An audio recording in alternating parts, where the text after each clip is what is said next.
தந்தை செல்வாவினுடைய 128வது பிறந்த தினத்தை முன்னிட்டு நடைபெறுகிற இந்த வைபவத்திலே என்னையும் அழைத்து உரையாற்ற கொடுத்த சந்தர்ப்பத்துக்காக முதலில் நான் நன்றி செலுத்த கடமைப்பட்டிருக்கிறேன். 128 வருடங்களுக்கு முன்னர் பிறந்தவர் என்று பார்க்கிற போது 1948ஆம் ஆண்டு அவருக்கு வயது 50. நாடு சுதந்திரம் அடைகிற போது 49 வயது. ஒரு சில மாதம் அடுத்த மாதமே அவருக்கு 50வது வயது நிறைவடைகிறது. அவர் அப்பொழுது பாராளுமன்ற உறுப்பினராக தெரிவு செய்யப்பட்டிருந்தார். பாராளுமன்றத்திலே அகில இலங்கை தமிழ் காங்கிரஸ் கட்சியினுடைய உபதலைவராகவும் அக்கட்சியின் பாராளுமன்ற உறுப்பினராகவும் இருந்தார். அக்கட்சியினுடைய செயலாளராக வைத்தியர் நாகநாதன், EMP நாகநாதன் அவர்கள் இருந்தார். இந்த தொகுதியைச் சேர்ந்த திரு வன்னியசிங்கம், கோப்பாய் கோமான் என்று நாங்கள் அன்போடு அழைக்கிற திரு வன்னியசிங்கம் பாராளுமன்ற உறுப்பினராக இருந்தார். வரும் சிலர் இருந்தார்கள். சுதந்திரம் அடைந்த பிறகு ஒரு நாடு தன்னுடைய பிரஜைகள் யார் என்று வரையறுக்கிற ஒரு வழக்கம் அந்த நாட்களிலே சுதந்திரம் அடைந்த நாடுகள் கொண்டிருந்தன. இலங்கையிலே இலங்கை பிரஜைகள் யார் என்று வரையறுக்கிற பிரஜா உரிமைகள் சட்டம் கொண்டு வரப்பட்டது. அப்படி வரையறுக்கப்படுகிற போது ஏறத்தாழ 8 லட்சம் தமிழ் பேசுகிற அந்த நாட்களிலே இந்திய வம்சாவளி தமிழ் மக்கள் என்று நாங்கள் அழைத்த தமிழ் மக்கள் பிரஜா உரிமை அற்றவர்களாக ஆகினார். அந்த பாராளுமன்றத்திலேயே அவர்களுடைய பிரதிநிதிகள் 7 பேர் இருந்தார். அந்த பாராளுமன்றத்திலேயே 99 ஆசனங்கள், அதிலே 7 ஆசனங்கள் அவர்களுக்கு இருந்தது. அதுக்கு பிறகு நியமிக்கப்பட்ட உறுப்பினர்களும் சேர்ந்திருந்தார். ஆகவே அந்த சட்டம் இயற்றப்படுகிற போது அதை எதிர்க்க வேண்டும் என்று தந்தை செல்வா, வைத்தியர் நாகநாதன், திரு வன்னியசிங்கம் ஆகியோர் அகில இலங்கை தமிழ் காங்கிரஸ் கட்சிக்குள்ளேயே தங்களுடைய கருத்தை தெரிவித்தார்கள். ஆனால் அந்த வேளையிலே இப்பொழுதும் நடைபெறுகிறது போலதான் திரைமறைவிலே சில இணக்கப்பாடுகள், சில ஆயத்தங்கள் செய்யப்பட்டிருந்திருக்கின்றன. துரதிர்ஷ்டவசமாக அந்த சட்டம் நிறைவேற்றப்பட்ட போது, வாக்கெடுப்பு நடைபெற்ற போது யார் யார் எப்படியாக வாக்களித்தார் என்கின்ற பதிவு அங்கே கிடையாது. பெயர் சொல்லி வாக்கெடுப்பு நடத்தப்படவில்லை அந்த சட்டத்தில். ஆனால் அதனை தங்களுடைய கட்சி ஆதரித்தது என்ற ஏமாற்றத்தினாலேதான் தந்தை செல்வா ஏற்கனவே தலைமுறையிலே சொன்னதைப் போல பல கூட்டங்களை நடத்த ஆரம்பித்தார். கொள்ளுப்பட்டியிலே, அல்பர்ட் ஹவுஸ் கார்டன்ஸ்லே, தன்னுடைய இல்லத்திலே, இங்கே பல்வேறு கூட்டங்களை நடத்த ஆரம்பித்தார். அந்த சட்டத்தை தொடர்ந்து இந்திய பாகிஸ்தானிய பிரஜா உரிமை சட்டம் என்று இன்னொரு சட்டம் கொண்டு வரப்பட்டது. அந்த சட்டத்தையும் தந்தை செல்வாவும் மற்ற இருவரும் எதிர்த்தார்கள். எதிர்க்க வேண்டும் என்று அகில இலங்கை தமிழ் காங்கிரசுக்குள்ளேயே தங்களுடைய கருத்தை தெரிவித்தார்கள். அந்த சட்டத்தையும் அப்போது பாராளுமன்றத்தில் இருந்த இந்திய வம்சாவளி தமிழ் மக்களுடைய பிரதிநிதிகளும் எதிர்த்தார்கள். நான் ஏன் இதை சொல்லுகிறேன் என்று சொன்னால், அந்த சட்டம் அவர்களுக்கு சாதகமான சட்டம் என்று ஒரு சிலர் இப்பொழுது வியாக்கியானம் கொடுக்க தொடங்கியிருக்கிறார்கள். தங்களுக்கு சாதகமான சட்டத்தையே அவர்கள் எதிர்த்தார்கள். அந்த சட்டம் நிறைவேற்றப்படுகிற போது, இந்திய பாகிஸ்தானிய பிரஜா உரிமை சட்டம் நிறைவேற்றப்படுகிற போது, வாக்கெடுப்பு நடைபெறுகிற போது கௌரவ தகநாயக்க அவர்கள் பெயர் குறிப்பிட்டு வாக்களிக்க வேண்டும் என்று ஒரு கோரிக்கை விடுத்தார். voting by name. அவர் அப்படி கேட்டபடியினாலே, டிமாண்ட் பண்ண அப்படியாக செய்ய வேண்டும் என்று சொன்னதினாலே பெயர் குறிப்பிட்டு வாக்கெடுப்பு நடத்தப்பட்டது. அகில இலங்கை தமிழ் காங்கிரஸை சேர்ந்த 3 பேர், தந்தை செல்வா, வைத்தியர் நாகநாதன், திரு வன்னியசிங்கம், அதை எதிர்த்தார்கள். இந்திய வம்சாவளி தமிழ் மக்களுடைய 7 பிரதிநிதிகளோடு சேர்ந்து இவர்கள் 3 எதிர்த்தார்கள். துரதிர்ஷ்டவசமாக ஜிஜி பொன்னம்பலமும் மற்றவர்களும் அதற்கு ஆதரவாக வாக்களித்தார்கள். ஆதரவாக பதிவிலே இருக்கிறது இடத்துல. இங்கே நான் ஒரு அந்த காப்பி வச்சிருக்கேன், அந்த ஹான்சார் காப்பி வச்சிருக்கேன். தேர்தல் காலங்களில் என்னோட கார்லேயே கொண்டு வந்துருக்கேன். யாராவது வித்தியாசமாக எடுத்து காட்டுறேன். ஆதரவாக வாக்களித்தார்கள். அந்த வேளையிலே திரு ஜிஜி பொன்னம்பலம் அமைச்சராகவும் ஆகிவிட்டார். அதான் முன்னர் திரைமறையிலே நடந்த சில சம்பவங்கள். அமைச்சராகவும் ஆகிவிட்டார். அவருடைய பேர் ரைட் ஆனரபிள் ஜிஜி பொன்னம்பலம் கேசி என்று எழுதப்பட்டிருக்கிறது. என்ன அமைச்சராக தன்னுடைய கட்சி தவறான பாதையிலே சென்ற போது அதை எதிர்க்க தயங்கவில்லை.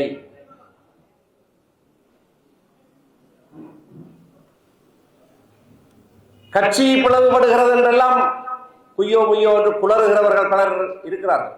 இன்றைக்கு அந்த கட்சியை 2ஆக உடைத்தவர் தந்தை செல்வா. கொள்கைக்காக, சரியானதை செய்வதற்காக தனியாக ஒரு கட்சியை ஆரம்பித்தார். 49ஆம் ஆண்டு டிசம்பர் மாதம் 18ஆம் தேதி மருதானையிலே முதலாவது கட்சி கூட்டம். அதைத் தொடர்ந்து 51ஆம் ஆண்டு ஏப்ரல் மாதம் திருவண்ணாமலையிலே முதலாவது தேசிய மாநாடு. அதிலே கட்சியினுடைய கொள்கை சட்ட தெளிவாக வரையறுக்கப்பட்டது. இலங்கையிலே வாழுகிற தமிழ் மக்கள் ஒரு தேசம், நாங்கள் ஒரு மக்கள். சர்வதேச சட்டத்திலே நாங்கள் ஒரு மக்கள். அதன் அடிப்படையிலே எங்களுக்கு ஒரு இறைமை உண்டு. அந்த இறைமையின் அடிப்படையிலே சுய நிர்ணய உரித்து உண்டு. அது வடக்கு கிழக்கிலே எங்களுடைய அந்த உரித்தை உபயோகிப்பதற்கான சர்வதேச சட்டத்தின் அடிப்படையிலான சுதந்திரம் நமக்கு உண்டு என்று வரையறுத்து கூறினார். துரதிர்ஷ்டவசமாக அடுத்த வருடம் 52ஆம் ஆண்டு நடந்த பொது தேர்தலிலே கட்சி கொள்கை சரியாக மக்களுக்கு பரப்பப்படுவதற்கான நேரம் இருக்கவில்லையோ என்னவோ, வடக்கிலே ஒருவரும் கிழக்கிலே ஒருவரும் மட்டும்தான் வெற்றி பெற்றார்கள். தந்தை செல்வா தோற்றார். ஆனால் இந்த தொகுதிக்கு இருக்கக்கூடிய பெருமை, வன்னியசிங்கம் வடக்கிலே வெற்றி பெற்றார். இலங்கை தமிழரசு கட்சி சார்பிலே வெற்றி பெற்றார். கிழக்கிலே திருவோணமலையிலே திரு ராஜவரோதியம் வெற்றி பெற்றார். ஆனால் அதற்கு பிறகு நடந்த அத்தனை தேர்தல்களை இன்று வரைக்கும் தமிழ் மக்களுடைய பிரதான கட்சியாக முடிந்திருப்பது இலங்கை தமிழரசு கட்சி மட்டும்தான். ஜனநாயக ரீதியிலே ஒரே கட்சியாக தமிழ் மக்களுடைய பூரண ஆதரவை வடக்கிலேயும் விசேஷமாக கிழக்கிலே எங்களுடைய கட்சி பெற்றிருப்பது. நான் விசேஷமாக கிழக்கிலே என்று சொல்வதற்கான காரணம், கடைசியாக நடந்த பாராளுமன்ற தேர்தலிலே கூட தேசிய மக்கள் சக்தி எல்லா தேர்தல் மாவட்டங்களிலேயும் வெற்றி பெறுகிற போதும் மட்டக்களப்பு தேர்தல் மாவட்டத்திலே வெற்றி பெறவில்லை. ஒரே ஒரு தேர்தல் மாவட்டத்திலே மட்டும்தான் வெற்றி பெறவில்லை, அது மட்டக்களப்பு தேர்தல் மாவட்டம். அங்கே வெற்றி பெற்றது இலங்கை தமிழரசு கட்சி. எங்களுடைய இளம் பாராளுமன்ற உறுப்பினர், மிகவும் வயது குறைந்த பாராளுமன்ற உறுப்பினர், மிகப்பெரிய விருப்பு வாக்குகளை பெற்று மட்டக்களப்பிலே தமிழரசு கட்சியினுடைய கொடியை நிலைநாட்டி இருக்கிறார். மிகப்பெரிய விருப்பு வாக்கு என்று நான் சொல்வதற்கான காரணம், இது பல இடங்களில் பலர் சொல்லுவதில்லை, ஆனால் சொல்லி மக்களுக்கு தெரிய வேண்டும்.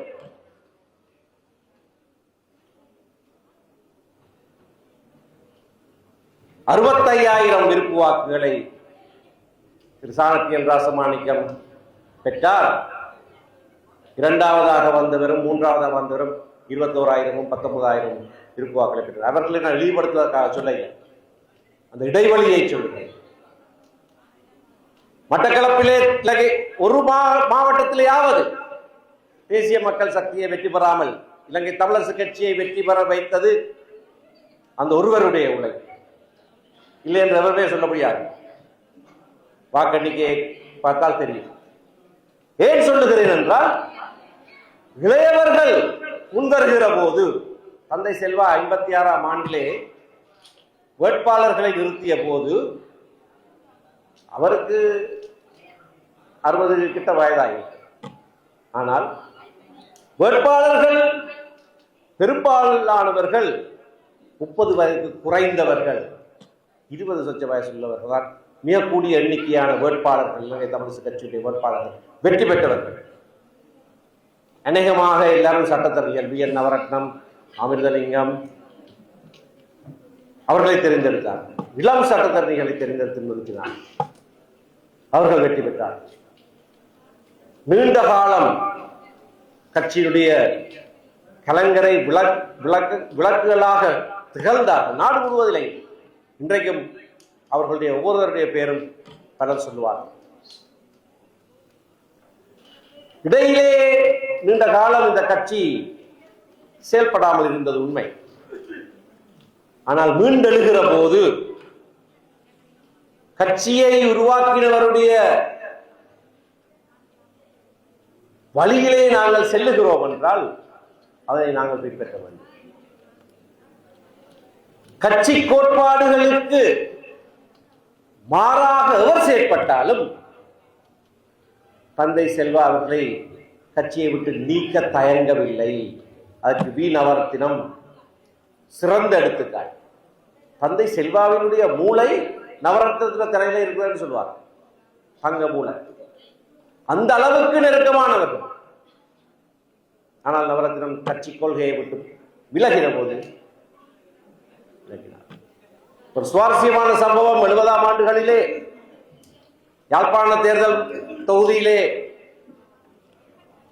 இளைப்பாறிய நீதிபதி CX மார்ட்டின் அவர்கள் எம்பியாக இருந்தார்.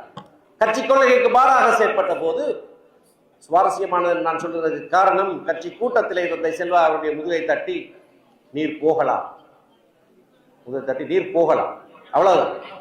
அந்த நாட்கள்ல கட்சியை விட்டு விளக்குறது அப்படித்தான், முதுகை தட்டி நீர் போகலாம் என்றா போறது. இன்றைக்கு தான் போய் வழக்கு வைக்கிற பழக்கம், இன்றைக்கு தான் போய் வழக்கு வைக்கிற பழக்கம். அந்த லோகேஸ்வரனும் வழக்கல் இப்போ 3 வழக்கு வச்சுட்டார்.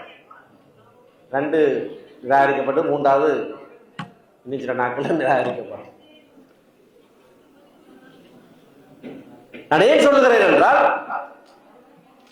கட்சி பிளவுபட்டு விட்டது. பிளவுபட்ட இலங்கை தமிழரசு கட்சி பிளவுபடையில்லை, இலங்கை தமிழரசு கட்சி பிளவுபடையில்லை.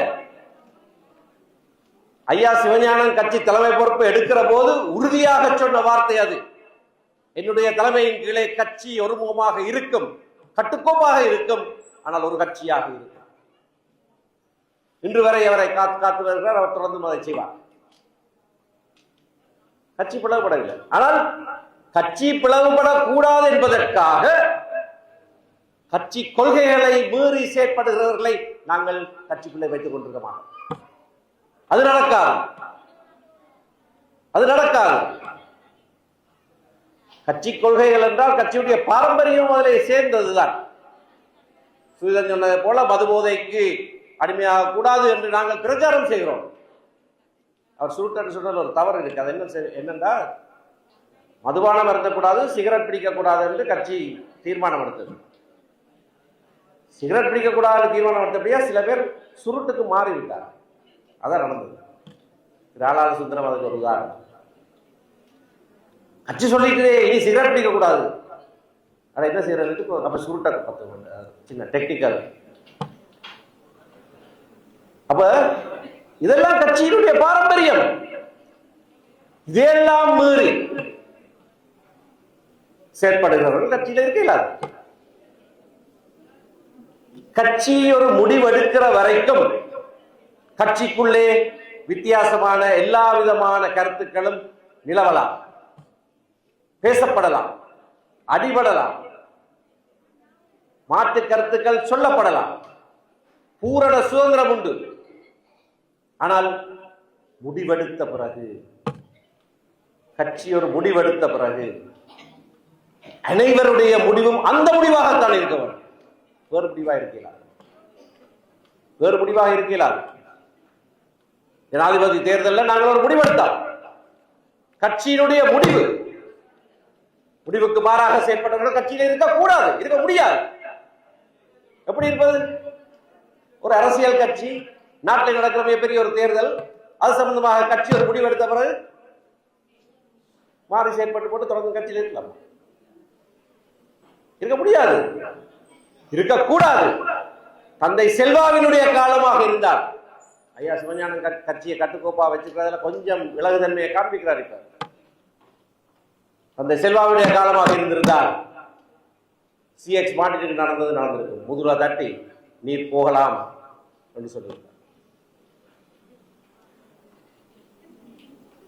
அதுதான் ஒரு கட்சி, கட்டுக்கோப்பாக இருக்கிற கட்சியினுடைய அழகு அதுதான். இது சம்பந்தமாக நாங்கள் அரசியல் ரீதியாக எதிர்க்கிற, அன்றிலிருந்து இன்று வரைக்கும் எங்களுக்கு எதிராக இருக்கிற அகில இலங்கை தமிழ் காங்கிரஸ்ல சிறப்பாயிருக்கு. எவராயிருந்தாலும் கட்சி உடனே அப்படியே தூக்கி வழியாக மணிவண்ணன் நல்ல உதாரணம். அதுதான் கட்சி. எதுவும் பேசலாம், எந்த நிலைப்பாட்டையும் எடுக்கலாம். ஜனநாயக கட்சி கருத்துக்கு பூர்ண சுதந்திரம் இருக்கிறது. வாக்கெடுப்பு நடத்தித்தான் தீர்மானங்கள் எடுக்க வேண்டும், வாக்கெடுப்பு நடத்தித்தான் தீர்மானம் எடுத்தார். அதுதான் ஜனநாயக மரபு. கட்சி யாப்பிலேயே சொல்லப்பட்டிருக்கிறது எப்படியாக அந்த வாக்கெடுப்புகள் நடத்தப்பட வேண்டும் என்று. ஒரு காலமும் வாக்கெடுப்பு நடத்தக்கூடாதுன்னா கட்சி யாப்பில் எழுதி வச்சிருக்கிறதா? இப்படித்தான் வாக்கெடுப்பு நடத்தும். தெளிவாக விவரமாக சொல்லப்பட்டிருக்கிறது. கட்சி முடிவுகள் எடுக்கிற போது அந்த கட்சி முடிவுகளுக்கு இணங்கி நடப்பதுதான் கட்சியுடைய சிறப்பம்சம். கட்சிக்கு பாராளுமன்ற தேர்தலில் ஒரு வீழ்ச்சி இருந்தது உண்மை. அது ஒரு அலையோட வந்த ஒரு பிரச்சனை. ஜனாதிபதி தேர்தலில் 42% தான் அனுகுமார சனாக எடுத்தது. இதுக்கு முதல் நடந்த எல்லா ஜனாதிபதி தேர்தலில் வெற்றி பெற்றவர்கள் 50க்கும் மேற்பட்ட சதவீதத்தை எடுத்தவர்கள். இவர் எடுத்தது 42% மட்டும்தான். வடக்கு கிழக்கில் இருக்கிற சகல மாவட்டங்களிலேயும் இலங்கை தமிழரசு கட்சி யாருக்கு ஆதரவு கொடுத்ததோ அவர்தான் வெற்றி பெற்றார். ஒருவர் வெற்றி பெற அவருக்கு வேறொரு தமிழ் கட்சியும் ஆதரவு கொடுக்கவும் இல்லை. இலங்கை தமிழரசு கட்சி மட்டும்தான் ஒரே ஒரு தமிழ் கட்சி அவருக்கு ஆதரவு கொடுத்தது, அவர்தான் வெற்றி பெற்றார் வடக்கு கிழக்கில் சகல மாவட்டங்கள். ஆனால் 42% வைத்து இரண்டாவது கணக்கெடுப்பிலையும் அது மாறவில்லை. அனுகுமார சனாக வென்ற பிறகு ஏற்பட்ட இந்த தேர்தல் புயலிலே, அலையிலே அவருக்கு அவருடைய அலையிலே அவருடைய கட்சிக்கு என்றுமில்லாதவாறு இந்த தேர்தல் முறையில என்றுமே இல்லாதவாறு முதல் தடவையாக 3-2க்கு மேற்பட்ட பெரும்பான்மை பாராளுமன்றத்தில் கிடைத்தது. அது நடந்திருக்கிறது, அது நடந்து விட்டது. அது பெரிய விஷயம் இல்லை. 6 மாதத்துக்குள்ளே உள்ளூராட்சி சபை தேர்தல்களிலே வடக்கு கிழக்கிலே இருக்கிற தமிழ் சபைகள் ஒன்றை தவிர, தமிழ் சபைகளிலே, தமிழ் பெரும்பான்மை சபைகளிலே ஒரு சபையை தவிர, நானாட்டான் சபையை தவிர அவர்களால் ஒரு சபையை கூட கைப்பற்ற முடியவில்லை. ஒரு சபையை தான் கைப்பற்றினார்.